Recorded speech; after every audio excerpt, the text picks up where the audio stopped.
Welcome back to the channel and welcome back to another UFC fight prediction video. In this video, I'll be predicting the full card of fights for UFC Fight Night, Moicano versus Saint Denis, or Saint Denis. But anyway, predicting the full card of fights, let's get to our first fight on the card. So in our first fight on the card, we have in the lightweight division, we got Balaji Oki versus Chris Duncan. And how do I feel about this one right here? Going average confidence, Balaji Oki. I feel like he's a promising talent, got a lot of upside. I feel like Duncan overachieved a lot inside his UFC career, or at least inside his MMA career, as far as the UFC in particular. I think Balaji Oki, I feel like his biggest disadvantage in this fight could be grappling. Duncan could look to exploit that. But I feel like Balaji Oki is just that, good promising talent that I'll see will make improvements and adjustments. And I feel like he'll be do a good job of addressing the grappling of Duncan. And I think he'll just be the bigger, more imposing, more powerful striker. Probably more technical too as well by that point. And I think he'll be able to put Duncan away in the second round. So yeah, I think Balaji Oki, younger, much more talent, much more promising, bigger, more physical, more skilled, more gifted. But yeah, Duncan's definitely live here. He got a lot of experience. He's a well-rounded fighter. But I just feel like Oki just has much more upside, and I think it's going to show in the fight. And again, I think he puts Duncan away in the second round via TKO. So in this one, I got Balaji Oki via second round TKO. So enter that one there. On to our next one, we have a rematch in the bantamweight division, but I'm not saying two because that was outside the UFC, and it's not like it was in no major organization. It was just some other organization. But anyway, we got in the women's bantamweight division, we got Nora Cornolle versus Jacqueline Cavalcanti. Really, my big concern here for Cavalcanti is not Cornolle's being so skilled or gifted in the striking, so skilled, so gifted in the grappling, so great fight IQ. It's the judges. They are in France. And last time they were in France, they robbed Cornolle's last opponent. Last time they were in France, and of a clear decision that should have went her way. And that's my concern. And I think this could be a competitive fight when you just match the skills for skills. But yeah, Cavalcanti fought her the first time she walked away with the win. I think she walked away with the win again, and I don't think she's gonna get lucky again on the judges. I think, as far as Cornolle, she's not gonna get lucky on the judges again, if she did against Jocelyn Edwards. And I think Cavalcanti is younger, stronger, more technical. There's really all the upsides on Cavalcanti. I think she'll be able to beat her in the technique department, outwork her, outstrike her. So beat her skill, beat her pace, beat her work rate. And I just think she beats Cornolle. Competitive fight, but I think it's going to be a clear decision for Jacqueline Cavalcanti after 3 rounds. So in this one, I got Jacqueline Cavalcanti via decision. All right, now on to our next one. We have in the flyweight division, we got Daniel Barez versus Victor Altimirano. And how do I feel about this one right here? I'm going low confidence Victor Altimirano to beat Daniel Barez. I think Daniel Barez is a solid fighter. No, he got good power. He has pretty decent technique on the feet, but I just feel like he just lacks, that what he needs to really establish himself in the UFC. He don't really even belong here right now. Based off his track record, he fought on Contender Series, lost, close fight, but he lost. So he didn't win the Contender Series fight. So why is he here? He got his debut fight in the UFC. Pretty much, he beat a couple cans. After losing his Contender Series fight, and they gave him a chance in UFC. He hurt his opponent, who's doing pretty well, and then he got submitted all in one round, like 2 minutes in a round. So, he rocked somebody. Big deal. It's a fight. You get punched. Sometimes you get rocked. It's natural, but it's not like he showed like such greatness, such promise. Then he's like 35 as well. So I'm not really liking his angle here. He's definitely live here, but I would say Altimirano is the right side of his thing, especially early on when Altimirano was the favorite. I mean, it was the dog. That was really the side. He's still the side, but I feel like he was really the side when he was the dog. Like, what were these other people thinking when they picked Barez? But yeah, Barez, decent wrestling, decent wrestling defense for the level that he's at. Beyond that, and this is probably his peak. He's just easy money against anybody, any bit decent, any bit established.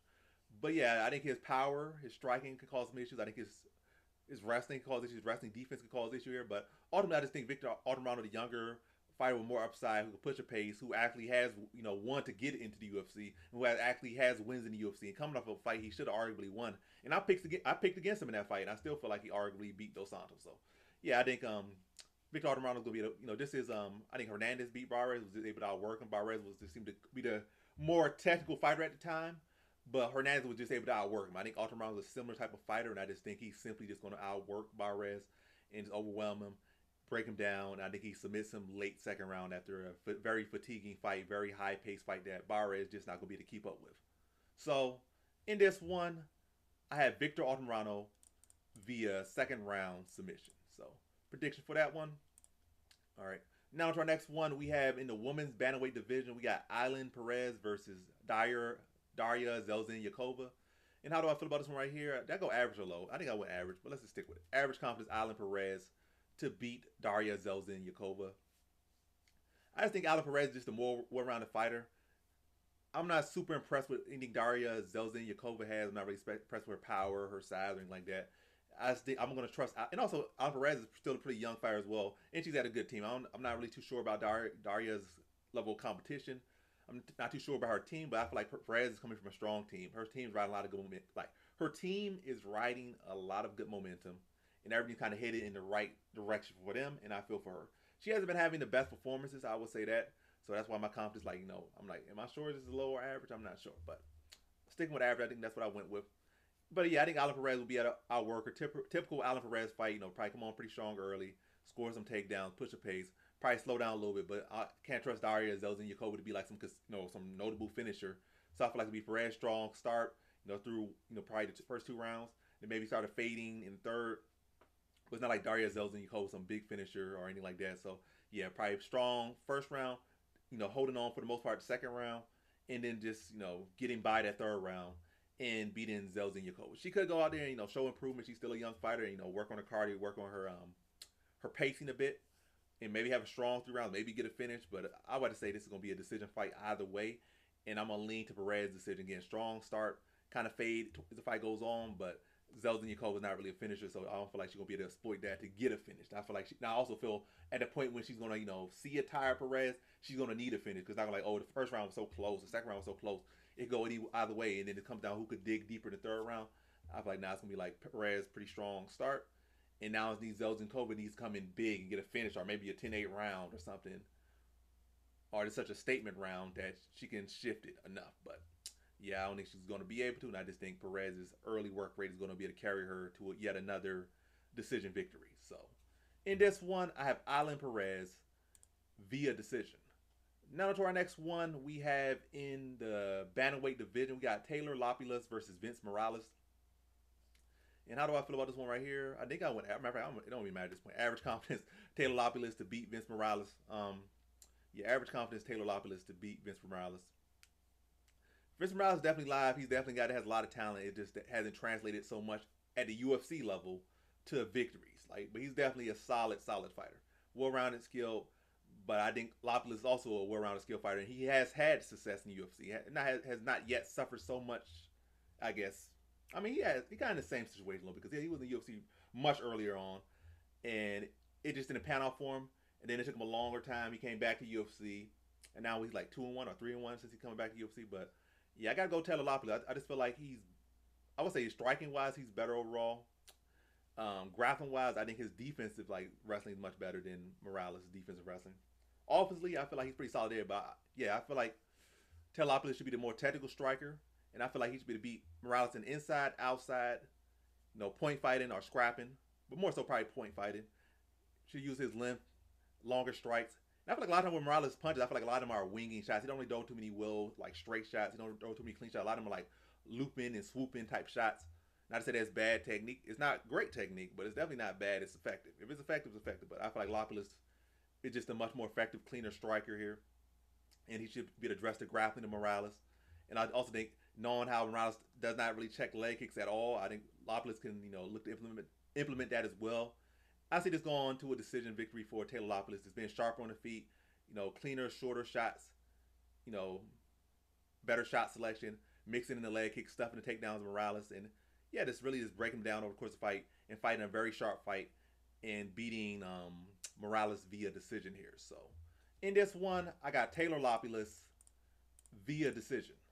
Now to our next one, we have in the lightweight division, we got Klein versus Roosevelt Roberts. And how do I feel about this one right here? I'm going average confidence Klein to beat Roosevelt Roberts. So Roosevelt Roberts, he's earlier on when he first came to the UFC, he was a promising talent. I just feel like he's been taking bad matchups. I don't think he's been making the right adjustments, the right improvements. I don't know what's going on in his life. Maybe just desperate for money, so he's not able to, do what he needs to do. And that's for a lot of fighters. A lot of fighters, everybody can't be Jake Paul or Logan Paul or some influencer who already has millions of dollars and now I could take the focus off my kids. I could just put, have training partners all hours. I can eat the best nutrition. Like all my time is literally to whatever I want to be because I'm rich. Like I already checked that off the books. Now I'm still struggling, so I got to do this and got to do that and stuff. So, and I got to take fights that aren't the best for me. I can't, build up and make $1 million fighting cans because I got a name behind me. Nah, you can't do that. So I think that's a big part of it, but it is what it is. And that's the reality for him. And he's taking a bad matchup on a short notice. Maybe he'll cash the Willy Wonka ticket. I think he's live enough for it. I think he's a skilled fighter, but I'm not predicting him to do it. I think Klein is just going to be, he's riding a lot of momentum right now. He's sharp, quick striker. He's the one with the training camp. Robert's coming in on short notice. I think Klein is going to be too fast, too sharp for him. And Robert's really going to have no answer. It's not like Robert's some great offensive wrestler. I feel like his best chance is like maybe a clip and sub for Roberts, or maybe just hopefully just lock in and just unlock some ultra instinct and just be able to pick him apart from distance. But yeah, that's why Klein is gonna be able to beat him at all ranges, be sharp, just break him down, and probably even be able to mix his own takedowns if he wants to be honest. Because Klein's has underrated wrestling defense and has underrated wrestling offense. So if he wants to do that, he can definitely do that as well. But yeah, I'm going Klein. I'm gonna say decision. I think Roberts gonna hold a decent account for himself, but I think Klein is going to be too much for him. I think he'll start to break him down late and come close to a finish, but I think Roberts survives to the bell. But I think Klein wins a largely dominant fight. Decent account for himself for Roberts, but it's going to be pretty clear who's ahead the whole fight, who's in control, especially down the final stretches. Roberts starts to fade off and the damage starts to accumulate, and I see Klein winning by decision here. Stoppage is very live, but I will say decision Klein here is my prediction. So the Klein decision is my prediction. Now to our next one we have in the light heavyweight division. We got Omar Sy versus Jung. And how do I feel about this one right here? Is I'm going high confidence Omar Sy to beat Jung. I think I think let me just put my mic in, and I haven't just been talking to myself and nobody been hearing nothing, but I'll see after I get 30 minutes. But yeah, or when I finish recording this video. But yeah, Omar Sy versus Jung. High confidence Omar Sy. Jung is yet another fighter who I feel had potential when they first came in UFC, but that's everybody. Well, not everybody. That's a lot of fighters. It's all these guys like, oh, he's a beast. He's gonna destroy that can. He's gonna destroy the can. To eventually they themselves become the can, and the guy that's supposed to be walked over. Sometimes they can reverse fate. Most times they cannot. But yeah, Jung, pretty big guy. Good power. Seemed pretty well rounded. His biggest issue, his most consistent big issue for me with Jung is I feel like his pacing was not the best. A lot of them looking for that one big shot. I think averaging like 20, 30 significant strikes over 15 minutes, that's not good. You might feel that's good, but it's only really good if you knock some guy out or the other guy's not throwing much back. Or I don't know. But yeah. Jung is a solid fighter, but he's on a ride 3-fight skid, and those 3-fight skids have not looked good. I think he got wrestled up by Devin Clark, outworked and wrestled up by Devin Clark. He got submitted by a striker. Now he got knocked out of the fight. So he's riding some bad momentum. He's coming into Omar Sy's backyard, and Omar Sy is now the guy with a lot of perspective.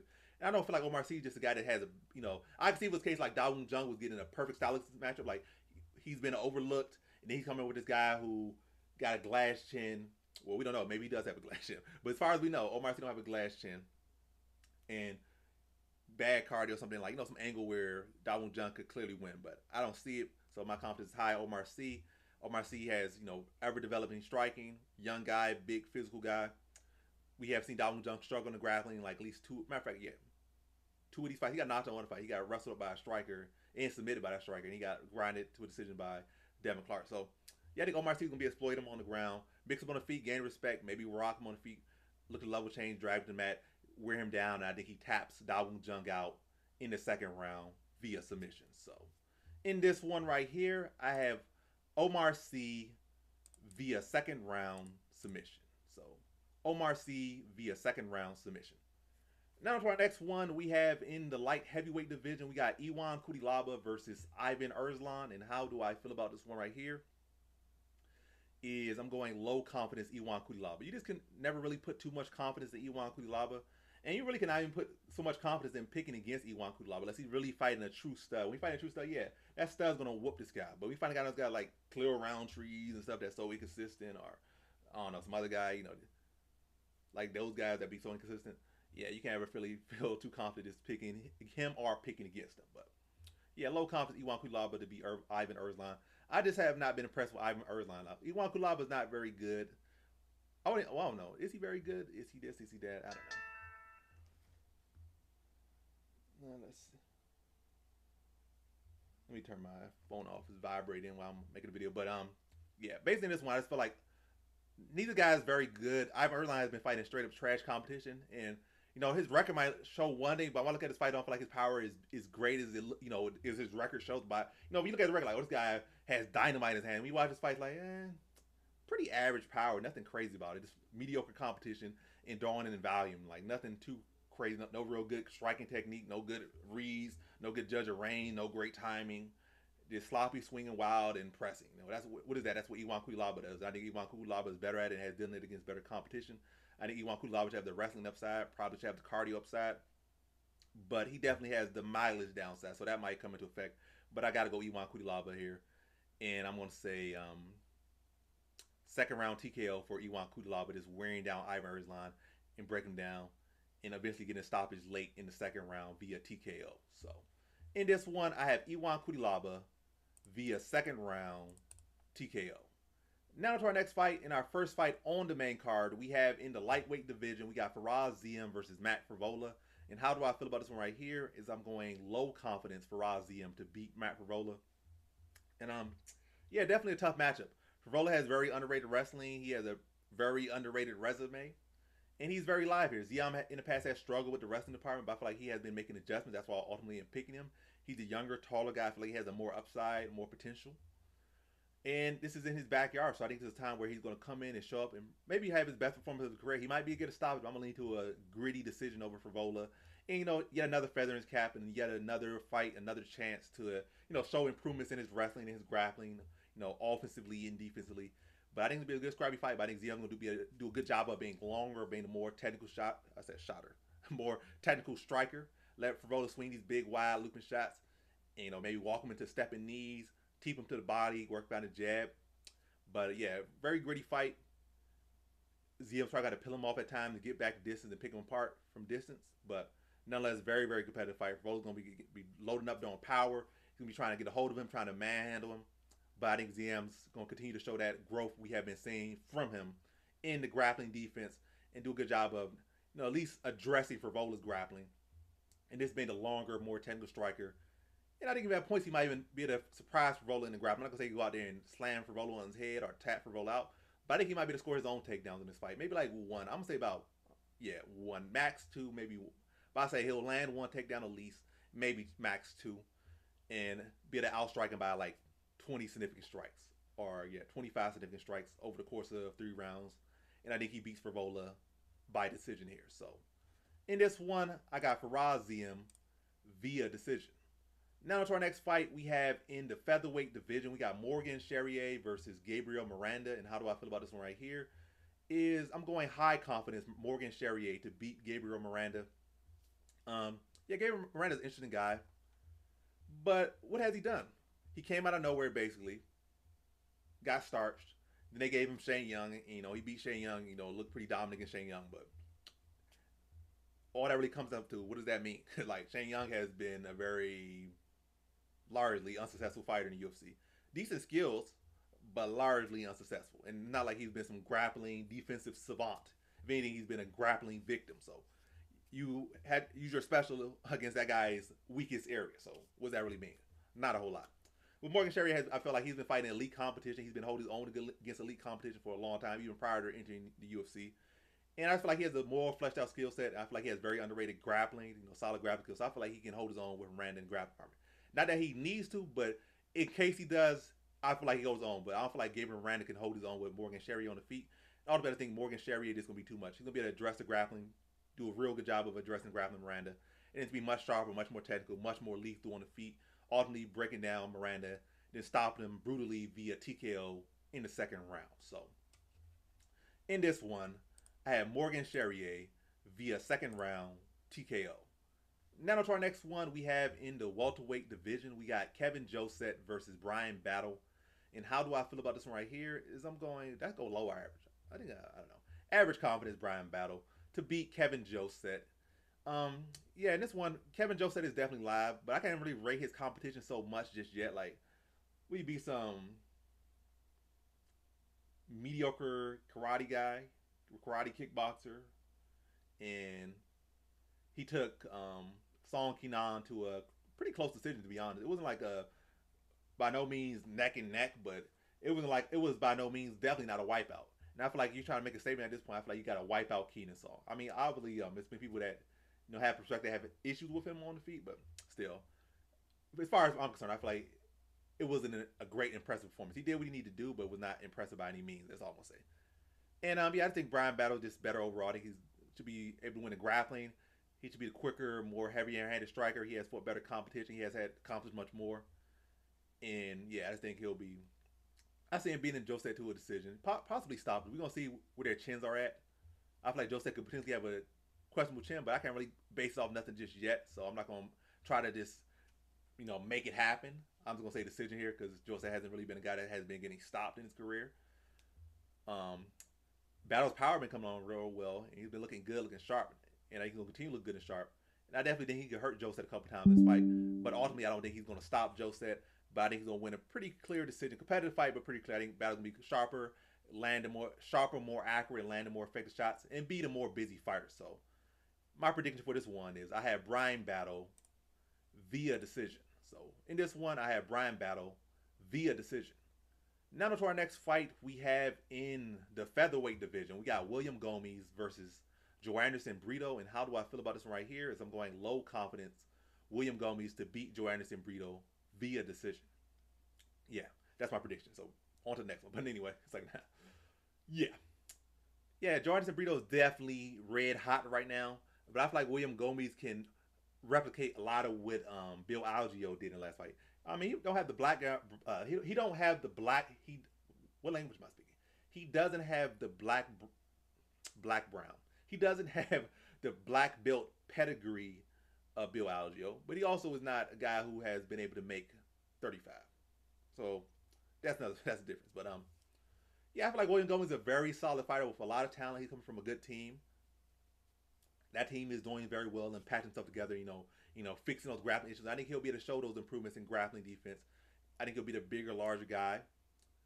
Maybe not as strong, but kind of wiry strength. So I think he'll be able to address the strength of Brito.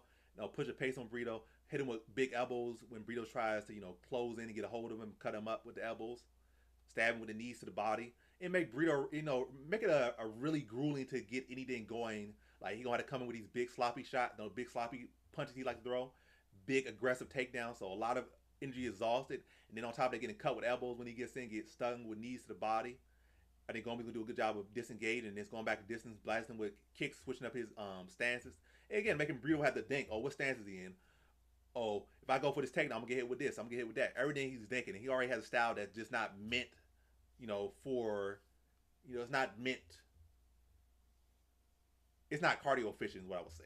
And I think Gomis is going to make it even harder to maintain that pace when you had to struggle for everything and you're getting hurt and you're being made to pay for everything you're doing. By no means do I think Gomis stop him, but I do think Gomis will be able to extend him, make him pay for everything, and then outlast him, outwork him, and beat him by decision here. But yeah, Brito's definitely, seemed like a pretty good side here, but I got to go Gomis here, and I think he's going to make a statement performance, in his home country of France. And I see William Gomis beating Joe Anderson Brito by decision here. So in this one, I had William Gomis via decision. Now to our next fight we have in our co-main event. We have in the middleweight division, we got Nasruddin Imavov versus Brendan Allen. And how do I feel about this one right here? Is I'm going average confidence Nasruddin Imavov to beat Brendan Allen. So you got two of the promising prospect contenders in the middleweight division. But yeah, going Nasruddin Imavov average confidence to beat Brendan Allen. I just like Imavov's grappling has been improving a lot. And it's never been like he's necessarily been a guy that's got stopped. I don't think he's been stopped in his career, but don't quote me on that. But I was pretty sure he hasn't been stopped. He lost that controversial split decision to Phil Halls. That was due to wrestling. I think he has other loss, but I don't think he's really been stopped, especially not in the UFC career. I think outside of the UFC, he might have been stopped one. Matter of fact, I think his one loss was via sub, and that was like I think his first fight or like one of his first 4 fights. But yeah, he's been shown to be a pretty durable guy. His wrestling offense and grappling offense and defense has been improving a lot. And it's not like Brendan Allen is just such the durable guy or such the consistent guy. He's on a good streak right now. But he was very close to losing to Chris Curtis again in that rematch. And Chris Curtis came in on short notice off the couch when Brendan Allen was riding the best team of his career and on a full training camp, and you still almost lost him after pretty much having everything on your sides. But yeah. But to get to the point of this one, I think Imavov will be able to address the grappling of Allen, as far as not trying to grapple with him, but as far as defending the takedowns and avoiding bad positions and avoiding getting in bad positions or allowing Allen to put him in bad positions. And but I don't think Allen's chin's going to somehow just get better. Not to say that Imavov is such a big hitter, but I think Imavov is the cleaner striker. I think he'll be able to address the grappling. I think he'll be the cleaner striker. Mix up the levels, mix up the leg kicks, mix up the body shots. Put the shots on the chin and be able to break Brendan Allen down. I think he stops him late second round. Like this really, again, dig into the body. Get those hands to drop, then put in that power on the chin. Then, chain the shots to the body with a combination that end on the chin. And I think he breaks Brendan Allen down and stops him late in the second round via TKO. So, in this one, I have Nasruddin Imavov via second round TKO. Now to our main event, we have in the lightweight division, we got Renato Moicano versus Benoit Saint Denis. And how do I feel about this one right here? Is I'm going low confidence Benoit Saint Denis to beat Renato Moicano. And at first I was kind of leaning Renato Moicano, but then ultimately I just lean Benoit Saint Denis. Yes, Saint Denis is coming off this. Yes, Saint Denis, the striking defense is always questionable. It was not even just questionable in the last fight. It has always been questionable. He just got away with it. And I said that in the last prediction. I predicted him to get knocked out the last fight. But I don't really see Moicano as a great counterpuncher. I don't see Moicano as a consistent power puncher. And on top of that, I feel like Moicano can potentially rock Saint Denis, but I feel like if he does hurt Saint Denis, just a decent, not like crazy hurt, just maybe catch him walking to a jab. I feel like Moicano he don't have that mentality. I feel like he does not have the right mentality. I feel like if he has a hurt, he's gonna try to go for a takedown and overcommit to a takedown, and then Benoit's gonna be able to recover. Or he gonna see him hurt and try to crowd him and just load up his punches and miss, and then Benoit Saint Denis is gonna come right back. I just feel like if he does maybe get him with just the perfect shot or a decent shot, by his caliber, because I can see if he was these other guys, like these consistent power punchers, all they need is one. Or these consistent sharpers, or these really high level strikers. Yeah, all they need is one, or they'll they'll capitalize if the situation is presented. I just feel like Moicano is just not a guy that's going to capitalize, and I can't even trust him to get in that situation or create that situation. And yeah, so again, he's not that counterpunch. Like, we know Poirier has heavy hands. We know he has some of the best boxing in MMA. We know he has a good left hand, a good hook, and that's what Benoit Saint Denis was. So it was kind of like a outside of their grappling defense of Poirier and the age of Poirier, striking wise, Benoit Saint Denis' flaws were made to order for Poirier, and that's what ultimately ended up happening. But it's not the same case with Moicano. If anything, Moicano's kind of made to order for Benoit Saint Denis. He doesn't like aggressive guys. He doesn't like being pushed on the back. He doesn't like somebody that's constantly coming pressuring forward. It's not like they had to be the most greatest inside fighter ever. I just think they had to be pretty decent, which Benoit Saint Denis is, and push that pace, apply that pressure. And I feel like Benoit Saint Denis also has the grappling as well. And it's not like Renato Moicano was having the most amazing fight his last fight. He was getting destroyed by Jalen Turner. And what other fight he had? He had for a big jaw, Drew Dober, and he was struggling down the stretch. Like, he was winning the whole fight. Then with the third round, he was looking exhausted. Drew Dober started to defend his takedown, end up on top of him, have him hurt, and he just had to survive. So Moicano, a bit on the mentally weak side, a bit of a fader. He doesn't like to be pressed, and that's what Benoit Saint Denis does. I feel like Moicano's going to look okay for a little bit, but at some moment Benoit Saint Denis starts to crack him and push him on the back foot, and it starts to look like that as far as with the vision in your head the reality versus the vision in your head starts to misalign. You're gonna start to see Moicano start to look small in there, like mentally, like you're gonna turn to a mental midget. That's like Benoit Saint Denis is gonna continue to press him, continue to attack him in every area. I feel like Benoit's not gonna be scared or afraid, and I think he has every reason not to be scared or afraid of Moicano in the striking or Moicano in the grappling. You gotta respect it, but I don't think he's gonna be afraid. So he can go out there attacking him, probably look to take him down, put him on the ground, and be pounding him on the ground. And the whole thing, this constant pressure, constant attack. And Benoit Saint-Denis will do that for as long as he needs to do that to get a finish. And that's why Moicano just going to crack underneath that pressure and that constant volume and the strength of Saint-Denis, the forward pressure of Saint-Denis. And I think ultimately Benoit Saint-Denis is able to materialize a third round TKO over Renato Moicano. So in this one, I have Benoit Saint-Denis via third round TKO. And that concludes my fight predictions for the full card of the fights.